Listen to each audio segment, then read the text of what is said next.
साथीहरू नमस्ते नमस्ते। अर्को भिडियो लिएर आएको छु तपाईहरुलाई हैन। यो चाहिँ एउटा रोमानियाको, म चाहिँ अहिले रोमानियाको घेरला भन्ने ठाउँमा छु।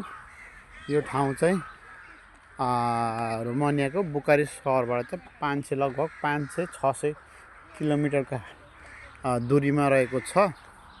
अनि यो चाहिँ सानो एउटा पार्क भन्ने के भन्ने हैन, घुम्नको लागि बुढाबुढीहरू सबैजना चाहिँ यहाँ आउने गर्नुहुन्छ है।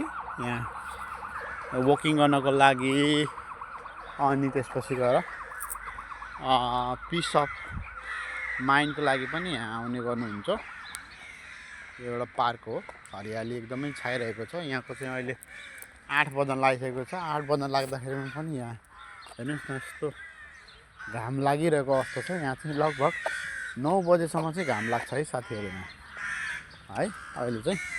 अनि अलि गर्मी, बिहान चाहिँ चिसो हुन्छ अनि दिउँसो चाहिँ गर्मी हुन्छ। अनि यो छोटो मिठो भिडियो भ्लग गर्न लागिरहेको छु, मैले बनाइरहेको तपाईहरुलाई अन्य जानकारी पनि दिनेछु बिस्तार मैले जानेको कुरा, इन्फर्मेटिभ कुराहरू। नेपालमा बस्ने साथीहरूको लागि चाहिँ रोमानिया कसरी आउने अनि कसरी एप्लाई गर्ने, के प्रोसेस चाहिन्छ, के डकुमेन्टहरू चाहिन्छ भन्ने कुराहरुमा चाहिँ साथीहरुलाई त्यस्तो उस लाग्छ होला हैन। अनि हामी चाहिँ आइसकेपछि यस्तै रहेछ भन्ने कुराहरू मान्छेहरुलाई अनुभूति हुँदो रहेछ हैन। यो चाहिँ घेरला भन्ने ठाउँ हो। हेर्नुस्, गाउँ छ, सानो छ, खासै ठुलो वर्ग किलोमिटर छैन। लगभग कति किलोमिटरको हाराहारीमा 3, 4, 5, 6 ल 8-10 किलोमिटरको हाराहारीमा होला यो ठाउँ चाहिँ।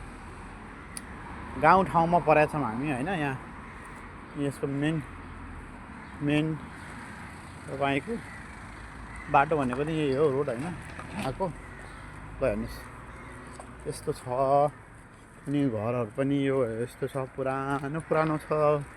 हाम्रो एक्सपेक्टेसन चाहिँ कस्तो हुन्छ भन्दाखेरिमा चाहिँ एकदमै दामी भन्ने लाग्छ है। तर त्यो मान्छेहरूले चाहिँ सक्ड हुन्छ है यो ठाउँ देखेर।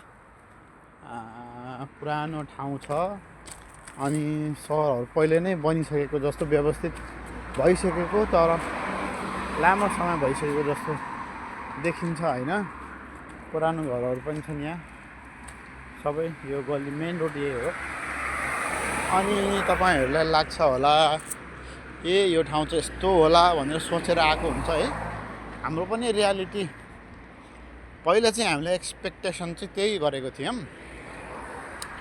एकदमै के भन्छ रे, डिफ्रेन्ट होला, एकदमै वाउ, हाम्रो देशभन्दा राम्रो हो जस्तो लाग्छ।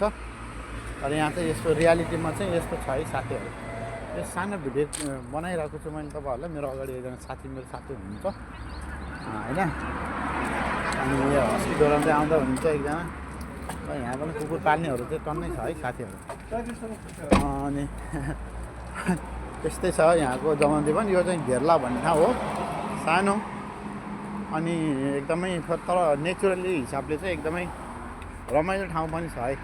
यहाँ चाहिँ पार्क छ अनि त्यसपछि डाँडा काँडा, ठ्याक्कै नेपालकै जस्तै चाहिँ अनुभूति गराउँदछ। यहाँ चाहिँ एउटा चर्च पनि रहेको छ हैन। अनि नेपालमा बस्ने, अरू देशमा बस्ने साथीहरूलाई चाहिँ कस्तो लाग्छ भन्दाखेरिमा, रोमानिया तपाईँ त पुग्नुभयो, अब रोमानियामा चाहिँ हामी चाहिँ कसरी आउने भन्ने कुराहरू लागेको होला साथीहरूलाई हैन। त्यस्तो उत्सुकता हामीलाई पनि लाग्थ्यो पहिला। मलाई पनि त्यस्तो लाग्थ्यो, मैले पनि त्यस्तै महसुस गर्थेँ। वाउ, उनीहरू त रोमानिया पुगेछ, कसरी पुग्यो होला, हामी पनि जान पाए हुन्थ्यो भन्ने एउटा उत्सुकता मान्छेमा हुन्छ नि त हैन। त्यसको पनि हुन्छ नयाँ ठाउँमा घुम्न, नयाँ ठाउँमा जान, नयाँ जागिर गर्न।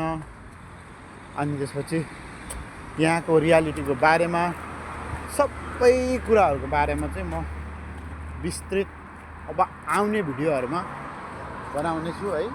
तपाईहरुले हेर्नु होला। अनि त्यो मेरो साथी चाहिँ यहाँ ब्याङ्कमा चाहिँ स्यालेरी कार्ड हेर्दै हुनुहुन्छ, स्यालेरी चेक गर्दै हुनुहुन्छ। अलि भित्र बसाउनु न। अनि अनि त्यसरी चाहिँ अब यसो यस्तो हुन्छ है।